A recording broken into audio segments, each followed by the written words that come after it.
Om Swastiastu. Terima kasih untuk waktu yang diberikan kepada saya. Perkenalkan, nama saya Rik Nirmala, Prodi Ilmu Manajemen kelas E Denpasar. Baik, langsung saja saya akan melanjutkan presentasi dari rekan saya. Di sini saya akan mempresentasikan mengenai perkembangan hardware dan perkembangan sistem operasi. Perkembangan hardware.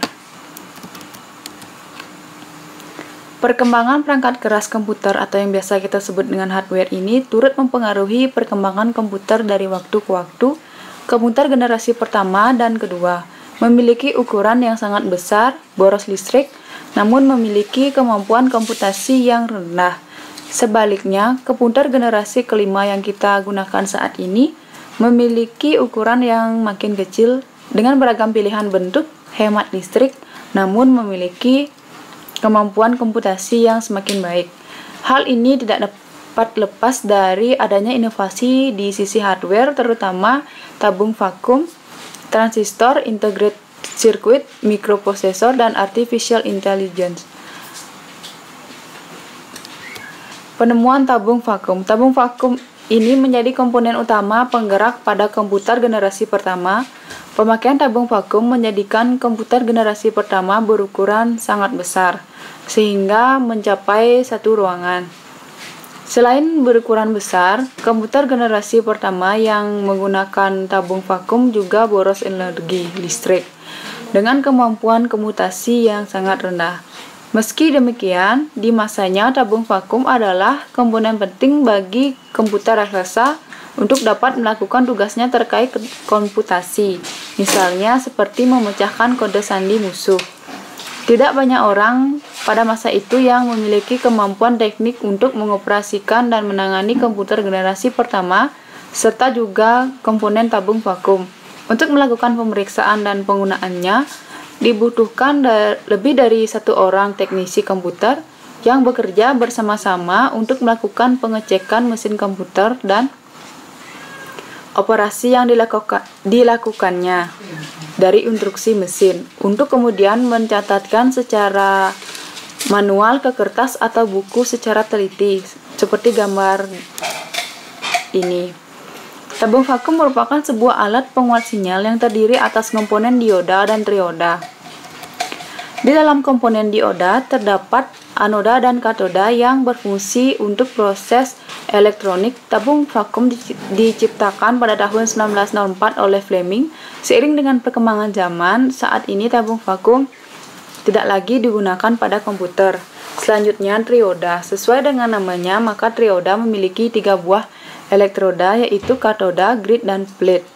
Katoda berada pada pusat dari trioda dan dikelilingi oleh grid yang berbentuk anyaman kawat melingkar. Antara setiap lapisan anyaman grid terdapat celah yang cukup besar yang memungkinkan mengalirnya elektron menuju plate, sedangkan plate melingkupi katoda, grid, dan juga filamen.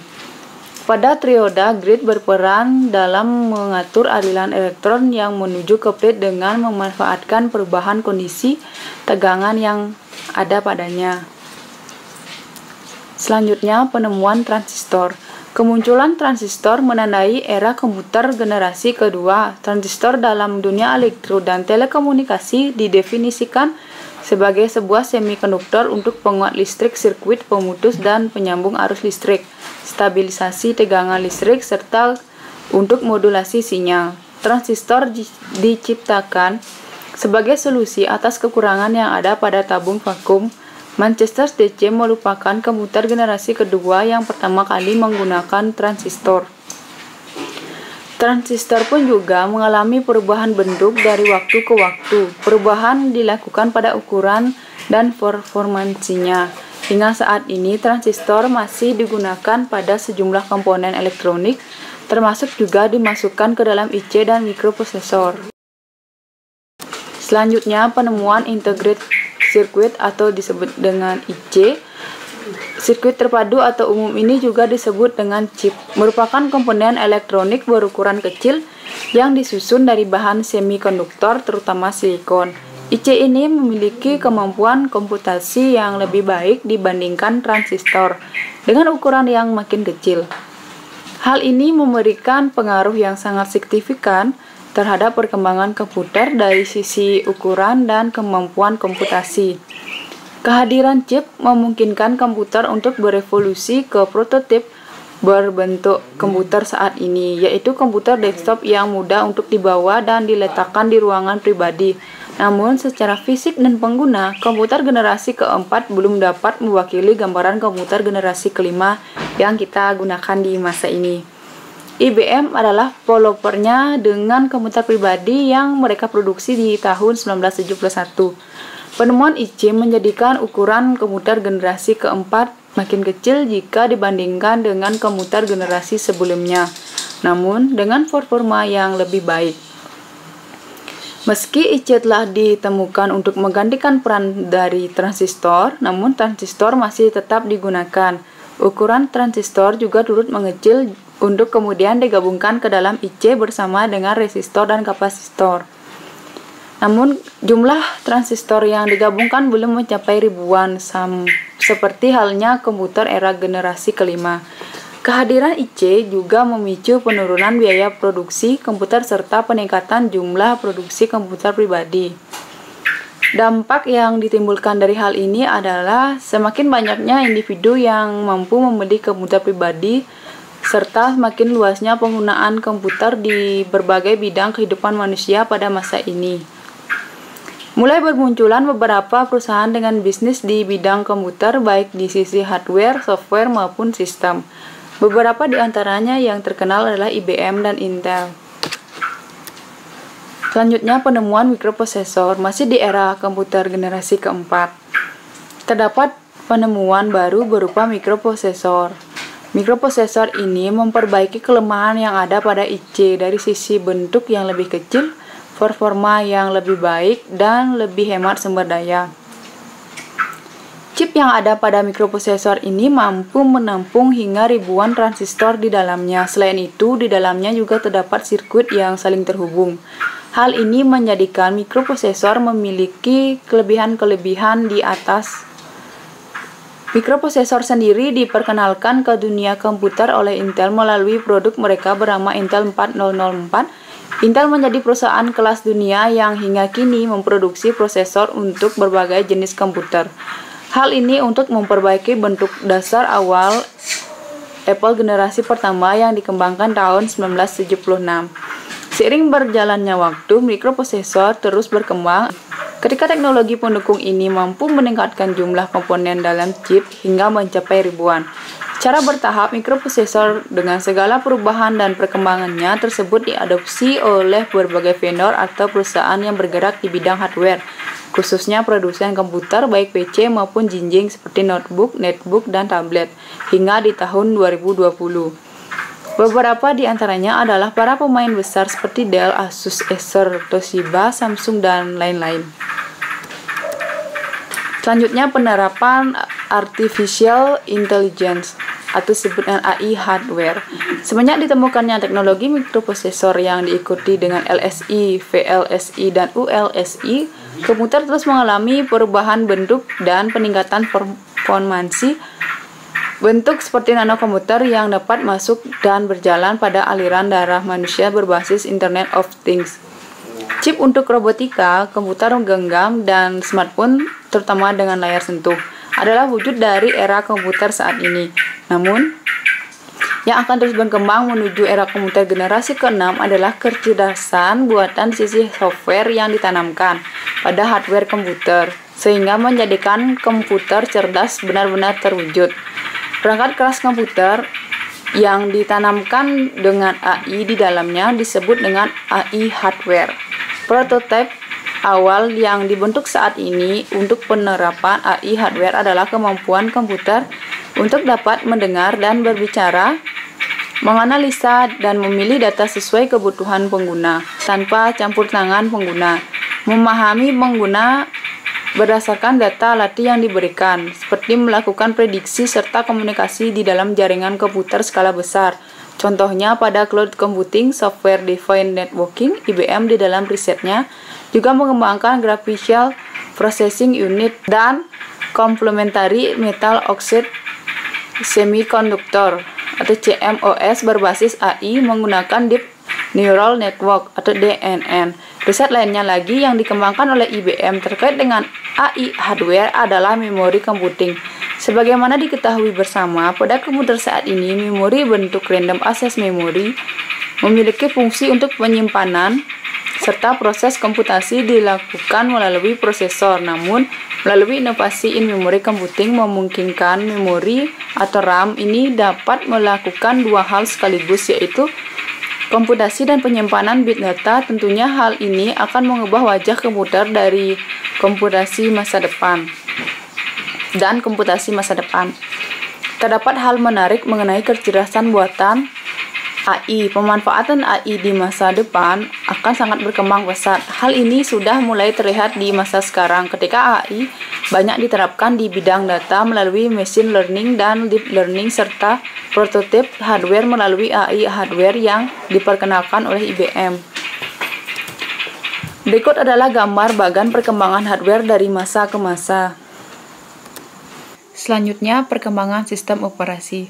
Sistem operasi merupakan perangkat lunak atau yang biasa kita sebut dengan software yang berfungsi untuk mengendalikan perangkat keras komputer dan software lainnya, sekaligus menjadi jembatan penghubung antara pengguna dengan komputer. Inti dari sistem operasi adalah kernel yang di dalamnya memuat sejumlah fungsionalitas dasar dari sebuah sistem operasi, sebagaimana komputer dan hardware yang mengalami perkembangan dari waktu ke waktu.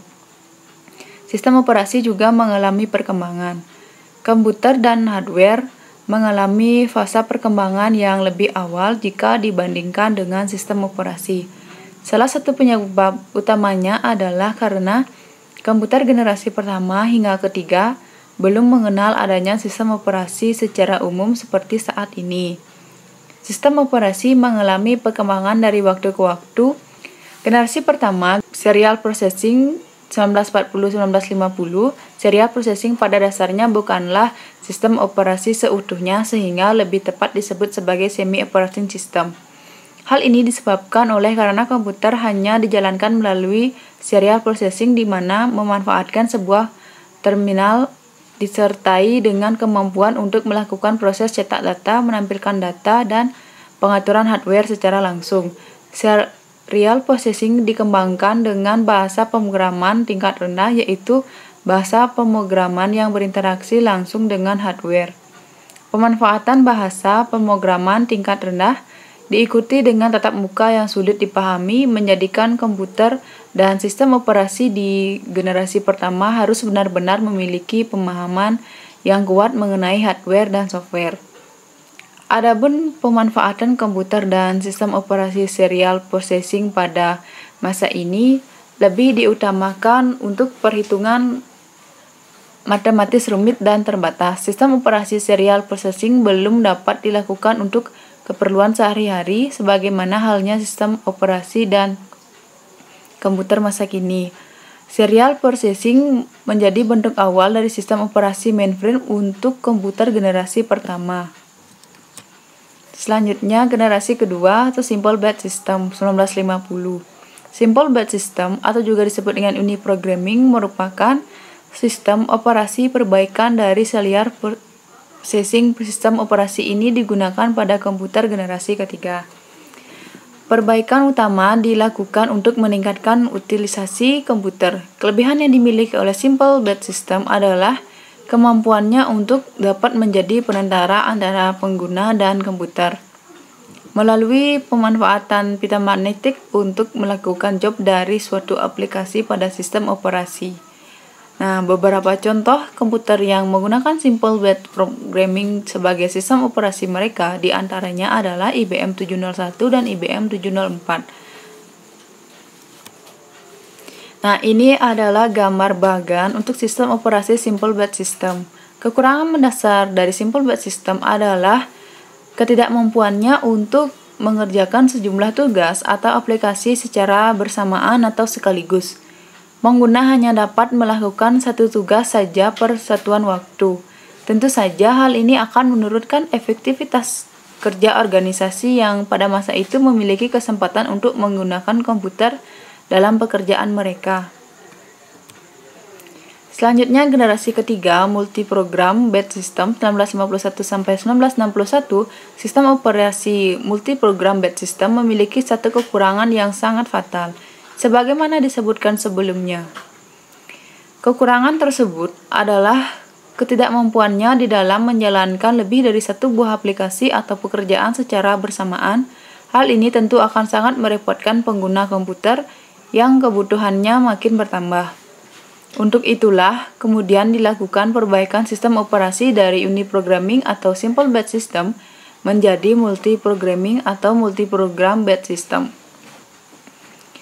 Penekanan utama pada multiprogram batch system adalah kemampuannya untuk dapat menangani lebih dari satu buah aplikasi atau pekerjaan secara bersamaan.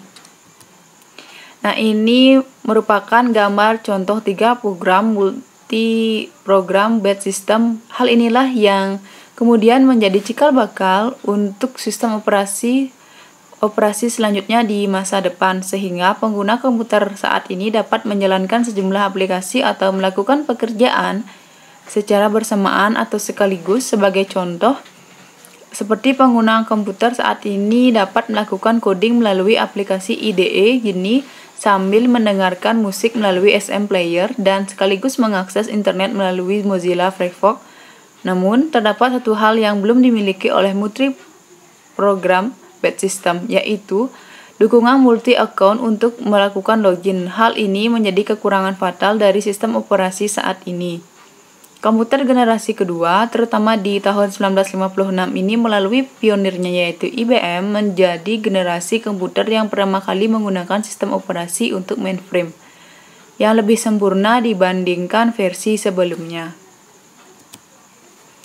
Selanjutnya generasi keempat, time sharing system tahun 1961. Time sharing system diciptakan untuk memperbaiki kekurangan pada multiprogramming batch system, yaitu dukungan login untuk banyak pengguna atau yang biasa disebut dengan multi-account pada satu sistem operasi. Dengan adanya fitur ini, maka akan memungkinkan komputer generasi ketiga dan seterusnya untuk dapat digunakan oleh banyak pengguna melalui time sharing system di dalamnya. Konsep time sharing system ini digunakan hingga generasi komputer kelima dan generasi sistem operasi yang digunakan saat ini. Nah, dua inilah yang diberikan oleh adanya dukungan banyak pengguna time sharing, yaitu memungkinkan sistem operasi di masa selanjutnya untuk dapat digunakan oleh banyak akun atau pengguna sesuai dengan tugas dan hak akses yang diberikan serta mendukung komputasi terdistribusi dan komputasi paralel di jaringan komputer pada sistem operasi era selanjutnya.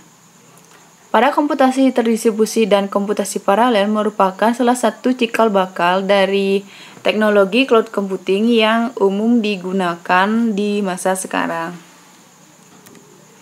Nah, ini adalah gambar bagan untuk sistem operasi time sharing.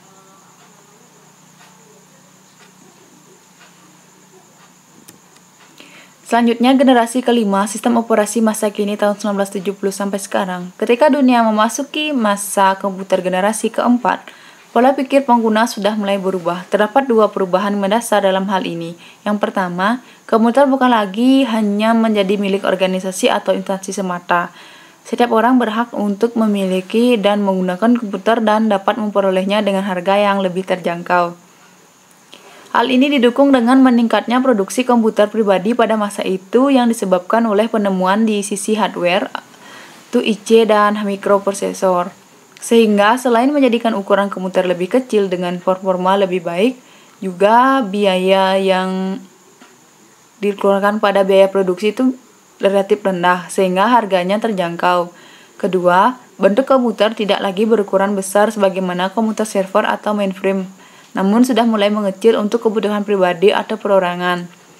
Komputer pun mulai digunakan untuk segala bidang kehidupan manusia. IBM menjadi pelopor utama untuk komputer pribadi, diikuti oleh Apple dan perusahaan-perusahaan lainnya. Inovasi lain seperti pemakaian mouse dan sistem operasi yang lebih baik dari sisi tatap muka pun juga terjadi di era komputer generasi keempat ini. Berangkat dari sistem operasi unik yang terbatas untuk kalangan tertentu dan pada lingkungan mainframe kemudian dikembangkan menjadi Minix dan beberapa lainnya menjadi sistem operasi untuk server dan komputer pribadi. Nah, di tahun 2000 ketika era .com sedang berkembang pesat di internet, kebutuhan masyarakat dunia terutama di negara-negara maju untuk melakukan aktivitas secara online meningkat pesat. Hal ini dipandang oleh sejumlah vendor sebagai sebuah peluang bisnis untuk meluncurkan sistem operasi yang dikhususkan untuk komputer jinjing dan perangkat bergerak seperti mobile phone. Tercatat adanya pengembangan sistem operasi di ranah mobile berupa Palm OS, Microsoft Windows Mobile, BlackBerry OS, Android, Tizen, dan sebagainya. Beberapa di antaranya menggunakan kernel Linux di dalamnya. Hal ini terus berlanjut hingga memasuki tahun 2020. Dukungan dari sistem operasi untuk komputer dan perangkat pribadi juga mendukung sejumlah teknologi terkini. Hal ini menjadikan sistem operasi di masa sekarang, terutama sistem operasi Linux dan kernel Linux, dapat dengan mudah diimplementasikan pada berbagai perangkat dan teknologi baik di komputer, smartphone, mobil, dan pesawat tanpa awak. Cloud Operating System saat ini masa depan. Dengan makin berkembangnya teknologi, maka arah komputer pribadi pun perlahan beralih ke ranah mobile dan cloud computing. Pada dasarnya, cloud computing merupakan teknologi di bidang jaringan komputer yang menyediakan 3 jenis layanan kepada pengguna sesuai dengan kebutuhan, di mana salah satunya adalah Software as a Service SaaS Cloud, sistem operasi untuk perangkat mobile, mobile operating system, dan sistem operasi berbasis cloud computing. Ada Cloud Operating System adalah pengembangan lebih lanjut dari SaaS Cloud. Ketiga sistem operating mobile ini menggunakan Linux sebagai inti sistem operasi mereka. Cloud Operating System pada dasarnya adalah sistem operasi pada sebuah server atau multi-server yang dapat diakses oleh pengguna secara remote dari internet melalui tatap muka aplikasi berbasis web menggunakan konsep web service. Pengembangan dari jenis layanan SaaS Cloud salah satunya adalah dalam bentuk sistem operasi. Nah, kunci utama dari jalannya Cloud Operating System adalah ketersediaan koneksi internet atau cukup dengan ketersediaan jaringan internet untuk model development private cloud. Semua layanan, penyimpanan, dan sistem operasi itu sendiri dijalankan secara remote dari server ke pengguna melalui tatap muka aplikasi web. Pengguna cukup mengakses alamat URL dari Cloud Operating System melalui web browser di komputer atau smartphone, maka sistem operasi berbasis cloud computing akan segera dapat digunakan sebagaimana umumnya. Beberapa layanan penyedia Cloud Operating System mewajibkan pengguna untuk mendaftarkan akun ke sistem terlebih dahulu atau login menggunakan akun dari layanan lain yang terintegrasi, misalnya seperti Google dan Facebook. Surf OS adalah salah satu sistem operasi berbasis cloud computing yang dapat digunakan secara bebas hingga saat ini per tahun 2020. Nah, ini adalah gambar Surf OS sebagai salah satu sistem operasi berbasis cloud computing. Nah, sekian presentasi dari saya. Terima kasih. Presentasi selanjutnya akan dilanjutkan oleh rekan saya.